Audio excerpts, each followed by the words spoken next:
Explain करते समय आपको क्या क्या चीजों का ध्यान रखना है, इन सारी चीजों से हम रिलेटेड बात करने वाले हैं।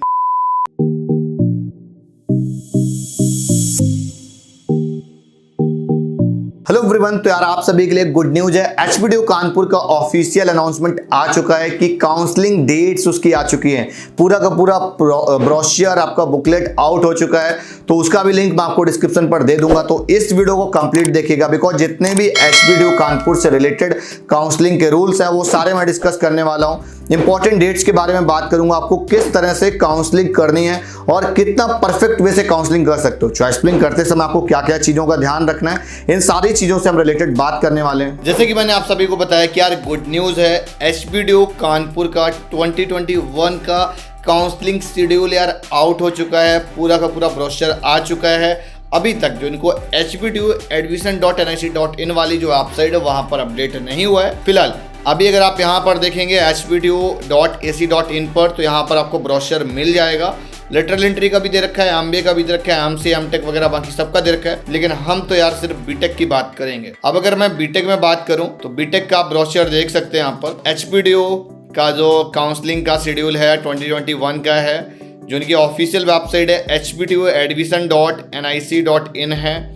तो इस वीडियो को आप कंप्लीट यार एंड तक देखना, ताकि हम आपको काउंसलिंग शेड्यूल वगैरह जो उसका एलिजिबिलिटी क्राइटेरिया है या जितनी भी चीज़ें हैं काउंसलिंग ब्रोशर में लिखी हुई हैं वो सारी चीज़ें मैं कवर अप करने वाला हूं। तो पूरा यार हम काउंसलिंग के बारे में ही बात करेंगे।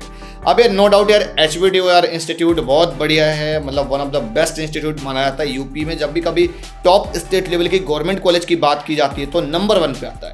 तो एचपीडीयू कानपुर का जो एवरेज प्लेसमेंट है वो 7 LPA के अराउंड है। फीस की अगर मैं बात करूँ तो 1,35,000 आपको फीस पे करनी होती है और 10% समथिंग कुछ फीस यहाँ पर ईयरली इंक्रीज भी करती है। एचपीडीयू एक ऑटोनोमस बॉडी बन चुका है आज के टाइम पे। अगर हम इसकी एलिजिबिलिटी क्राइटेरिया को लेकर यहाँ पर बात करें तो इन्होंने 60% का एलिजिबिलिटी क्राइटेरिया रखा हुआ है, और जिसमें से यहाँ पर क्लियरली मेंशन है the candidate must have clearly pass 10+2 qualifying examination from UP और equivalent from any other recognised board / university with minimum 5 subject. तो मतलब 5 सब्जेक्ट में फिजिक्स मैथ कंपलसरी है और आपका केमिस्ट्री ये ऑप्शनल हो सकता है।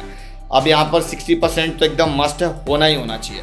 अब मैं एक चीज़ और बोलूँगा यहाँ पे, जो भी लोग एचपीडीयू को लेकर प्लान कर रहे हैं यार, तो सीएस ब्रांच, सीएस क्या मैं बोलूँगा, इनकी यहाँ की सारी ब्रांचेस बढ़िया हैं। जो इलेक्ट्रिकल सिविल मैकेनिकल भी है तो उसमें ना सबसे ज़्यादा सिलेक्शन रेट है गवर्नमेंट जॉब्स को लेकर। तो मतलब एक काफ़ी अच्छा इंस्टीट्यूट माना जाता है और कैंडिडेट एचपीडीयू की काउंसलिंग में तब भी पार्टिसिपेट कर सकता है जब उसके पास में डोमिसाइल होगा या तो उसने 10+2 यूपी से पास कर रखा हो। A candidate who is a domicile of Uttar Pradesh, he or she has passed the 10+2 qualifying examination from institution located in UP is eligible for counseling।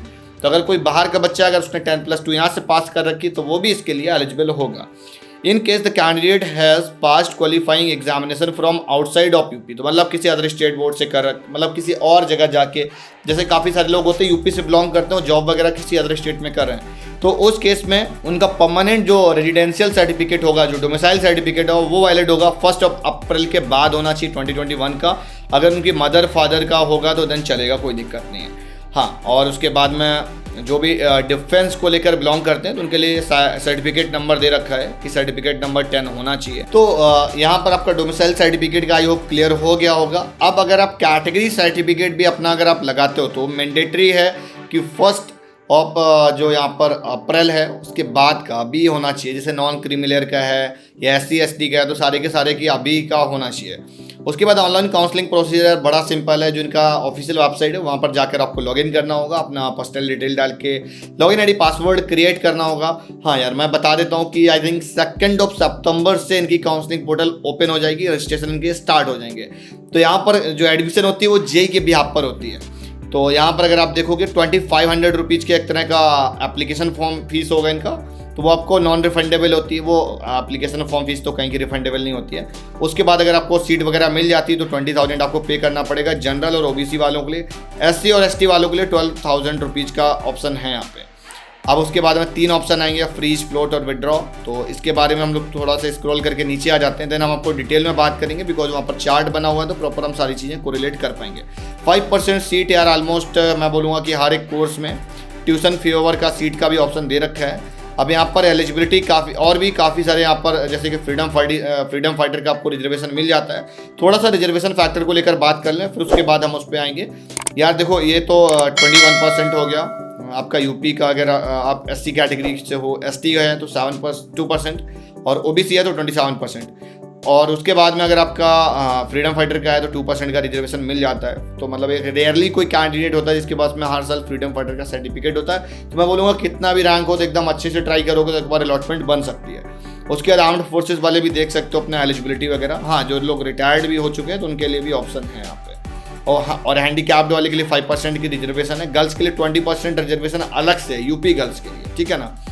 अब उसके बाद में और भी कैटेगरी है, EWS वगैरह का रिजर्वेशन कोटा दे रखा है।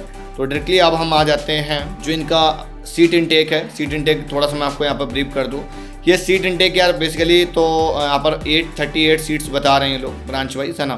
तो इसको थोड़ा सा मैं छोटा कर देता हूँ तो आपको पूरा दिख जाएगा। आप इसको एक बार पोस्ट करके स्क्रीनशॉट भी ले सकते हो। तो जो टोटल सीट इनटेक है 875 है, यहाँ पर आप देख रहे होगे 875 है सीट इनटेक। और 838 नॉर्मल है, जिसमें से ट्यूशन फी ओवर की सीट है 37। तो मतलब 37 बच्चे ऐसे होंगे जिनको ट्यूशन फी नहीं देनी होगी। और यहाँ पर हर एक कैटेगरी के हिसाब से सीट डिवाइडेड है, ब्रांच वाइज, कैटेगरी वाइज। तो आप यहाँ पे देख सकते हो ये काउंसलिंग में एक बहुत ज़्यादा इंपॉर्टेंट रोल रखता है। तो फाइनली इस टेबल में अगर हम लोग सारी चीज़ें समझेंगे तो आपको सारी चीज़ें जल्दी से समझ में आएंगी। तो जो लोग राउंड 1 में रजिस्ट्रेशन करेंगे 2500 रजिस्ट्रेशन फीस है, 1,35,000 आपको टोटल एनुअली फीस है। तो अगर आपको सीट मिल जाती है तो 20,000 रुपीज़ आपको पे करना पड़ेगा। उसके बाद में तीन आपके पास में ऑप्शन होंगे। जो विड्रॉ कर जाएगा तो उसका तो मान लो कोई दिक्कत नहीं है, वो डायरेक्टली हो सकता है आपको उसका ऑप्शन आया हो और उसने सीट एक्सेप्ट ना करी हो और डायरेक्टली अगर आप कुछ नहीं करोगे तब भी विड्रॉ कर जाते हो। एक तरीका तो वो है। एक तरीका है कि अगर आपने फीस पेमेंट कर दी उसके बाद अगर आप विड्रॉ करते हो तो इन्होंने बोल रखा है कि 5,000 रुपीज़ अमाउंट जो है वो डिडक्ट हो जाएगी। उसके बाद में जो फ्रीज करेगा, फ्रीज मतलब जो सीट उसको मिला है वही सीट वो लेना चाहता है, वो मतलब ब्रांच से वो एक्सेप्ट करता है और देन दैट्स इट। और फ्लोट इट्स मीन कि जो उसको मिला है वो आगे के नेक्स्ट राउंड में मूव करना चाहता है। उसके बाद में हाँ, जो भी यहाँ की रिफंड वगैरह होती है जब पूरी काउंसलिंग सेशन खत्म हो जाती है उसके बाद में रिफंड पॉलिसी यहाँ की दे रखी गई है। सिंपली अभी जो इन्होंने सेकंड राउंड की अगर मैं बात करूँ तो दोबारा से आपको फिर से कुछ लोग ऐसे होंगे जिनको सेकंड राउंड में फ्रेश अलॉटमेंट मिलेगी। उनको तो नॉर्मली फीस 20,000 ही पे करना है। कुछ लोग ऐसे होंगे जो राउंड 1 से पास होकर सेकंड राउंड में जा रहे होंगे, उनको फिर से फीस पे करना पड़ेगा 20,000 का। क्लियर एकदम।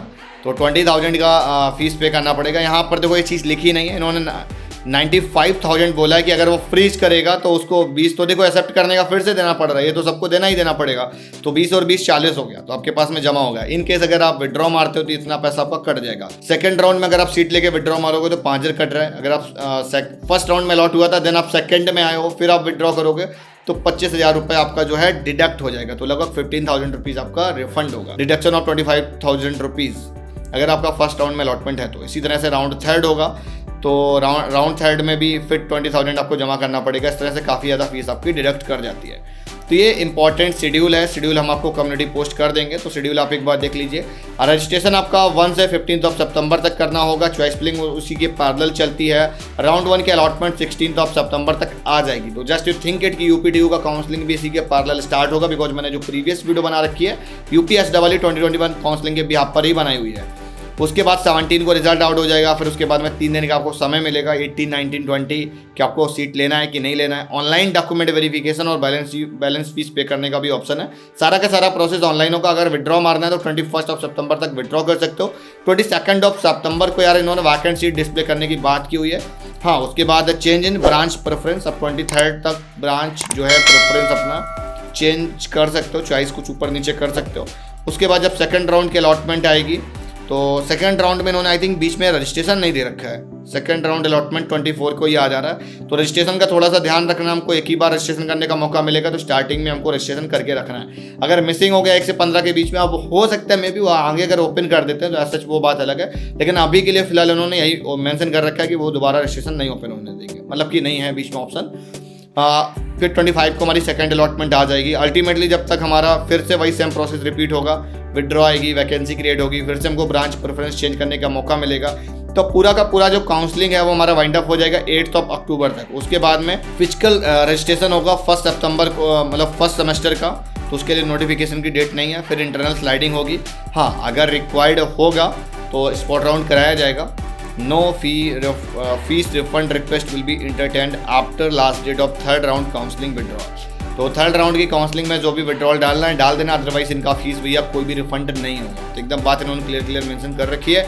तो स्पॉट राउंड तो होता है, हर साल होता है, और जो लोअर ब्रांचेज जो हैं उनकी कट ऑफ्स भी काफ़ी ज़्यादा हाई जाती हैं। तो आप हमारी वेबसाइट engineering.karekik.in पर जाकर विजिट भी कर सकते हैं। तो वहाँ से HPDU की आपको कट ऑफ्स वगैरह मिल जाएंगी। तो आज की वीडियो यहीं तक, और इसी तरीके से वीडियोस पाने के लिए HPDU कानपुर की अगर आप काउंसलिंग में इंटरेस्टेड हो, काउंसलिंग करना चाहते हो, तो आप एक फ्री गाइडेंस फॉर्म डिस्क्रिप्शन पर दे रखा है, आप उसको फिल कर सकते हो। आप हमारी टीम से एक बार गाइडेंस भी ले सकते हो, फ्री ऑफ कॉस्ट है यार, उसका कोई चार्जेस नहीं है। वहाँ पर क्या ना कि चॉइस फिलिंग को लेकर काफ़ी ज़्यादा कन्फ्यूजन आता है। कुछ बच्चे सोच रहे होंगे सर 2 लाख रैंक तक मिल जाती है, 3 लाख रैंक तक मिल जाएगी। तो उसके रिगार्डिंग मैंने HPDU का एक पूरा का पूरा कट ऑफ सेक्शन बना रखा है engineering.karekik.in पर, तो जाकर विजिट कर लेना। वहां से आपको कट ऑफ्स मिल जाएंगी एग्जैक्टली लास्ट ईयर क्या रही थी, सेकंड लास्ट ईयर क्या रही थी, सारी की सारी वहां पर कट ऑफ्स अवेलेबल है।